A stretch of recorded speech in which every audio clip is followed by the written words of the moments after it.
નમસ્કાર દર્શક મિત્રો, સત્યમેવ જયતે લાઈવ ન્યૂઝમાં આપ સૌનું હાર્દિક સ્વાગત છે। વડોદરા શહેરમાં હેમંત વઢવાણા ટીમ દ્વારા બુલેટ ટ્રેન મગરપુરા માણેજા જગ્યાએ પ્રોજેક્ટમાં વાપરસમાં આવતા પિલર બનાવવા માટે ઊભા કરેલ લોખંડના પ્લેટ ખાડામાં લગાવેલ હતા તેમ મગર છે એની જાણ થઈ હતી। ત્યારબાદ અમે જગ્યા પર પહોંચી જોવા મળેલ કે મગર 25 ફીટ ઊંડા કીચડના ખાડામાં ફસાઈ ગયો છે ને ઘણા દિવસે થયા છે ને કોઈના નજરમાં નહીં આવ્યું હોય તેમ પાણી હશે। જેમ જેમ પાણી સુકાય અને નગરમાં આવો મગર, ત્યારબાદ અમે ખાડામાં ઉતરી ઘણી મુશ્કેલીનો સામનો કરી મગરને સહી સલામત રીતે બચાવી લેવામાં આવ્યો હતો। વન વિભાગના જોનેશભાઈને સોંપ્યો હતો ને આ બચાવ કામગીરીમાં ભાવેશ બારિયા અને સંદીપ ગુપ્તાને સચિન દેસાઈ પણ ખૂબ મદદ કરી છે અને મગરને બચાવી લેવામાં આવ્યો છે। કામગીરીમાં અંદાજિત 3 કલાક જેટલો સમય લાગ્યો હશે અને ત્યારબાદ ક્રેન દ્વારા તેને બહાર કાઢી લેવામાં આવ્યો હતો કેમ કે કીચડ વધુ હોવાથી આ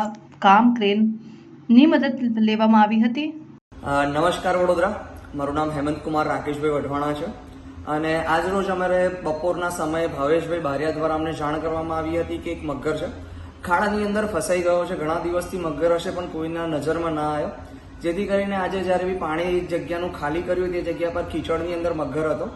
હવે અરાઉન્ડ 30 થી 35 ફૂટ ઊંડા ખાડાની અંદર 25 ફૂટ તો જેમ કે જોયું ને કે મડ આપણે જે કીચડ કહીએ ને એ જ હતું। હવે જ્યારે વરસાદના સમયે જ્યારે લાસ્ટ યર કાં તો પછી ગમે તે સમયે એ મગર ટ્રાવેલ કરતો હશે ને એ જગ્યા પર પાણી હશે એટલે એ અંદર બેસી ગયો હશે કે તે અંદર જતો રહ્યો હશે। હવે જ્યારે પાણી ખાલી કરવામાં આવ્યું ત્યારે એ મગર બહાર નીકળી શક્યો ન હતો। ત્યારે આ LNT પ્રોજેક્ટ જે ચાલી રહ્યો છે એનો પાર્ટ છે, જે જગ્યા છે, જે જગ્યા પર આપણે પિલ્લર ઊભા કરીએ છીએ LNT પ્રોજેક્ટના બુલેટ ટ્રેનના પિલ્લર, એ પિલ્લર બનાવવા માટે જ લોખંડની પ્લેટ્સ નાખેલી છે વિશ્વામિત્રીના નજીક। તો એ પ્લેટ્સની અંદર મગર ફસાઈ ગયો હતો।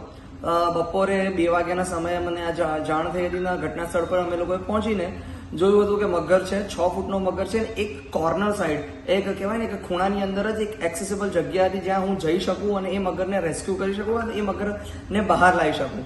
હવે એ જગ્યા પર ઘણી બધા કીચડ હતા કેમ કે 15 થી 20 ફૂટ તો કીચડ હતું અને બહુ કહેવાય કે મુશ્કેલીઓનો સામનો કરવો પડે એવો હતો કેમ કે કીચડના લીધે કશેક ને કશેક એક મગર પકડાય નહોતો કાં તો રેસ્ક્યુ થઈ શકે એવો નહોતો। ત્યારે અમે લોકોએ 3 થી 3.5 કલાકની જહેમત કરી હતી મગરને બહાર કાઢવા માટે।